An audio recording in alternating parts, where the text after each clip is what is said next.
اب آپ چند روز ہے، خدا جانے کتنے دن کی زندگی ہے، آپ ایک جگہ بیٹھ جائیے، آپ نے پوری کوشش کر لی انگریز کو ہٹانے کے لیے، مگر انگریز حکومت تو اپنی جگہ سے ٹس سے مس ہوئی نہیں ہے، تو پھر آپ کو اپنی زندگی وہ کام جو آپ کے بعد ختم ہونے کو ہیں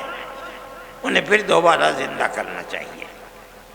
وہ بوڑھا آدمی جو وہاں سے آنے کے بعد 1 سال اور کچھ مہینے زندہ رہ سکا، اس نے کیا جواب دیا؟ اسی مدرسے سے نکلے ہوئے لوگ تھے، انہوں نے کہا آپ اپنی بات پوری کر چکے؟ کہا کر لی کبا؟ فرمایا کہ میں بوڑھا ہو گیا، جس سرزمین پر انگریز کی حکومت ہے وہاں جینا تو جینا، اس سرزمین پر مر کے دفن ہونا بھی مجھے گوارا نہیں ہے، میں تو ہندوستان صرف اس لیے آیا ہوں کہ میں آ کر اعلان کروں کہ انگریز کی غلامی حرام ہے۔ میں بوڑھا ہو گیا، میرے پیروں میں چلنے کی طاقت نہ رہی اگر، تو میں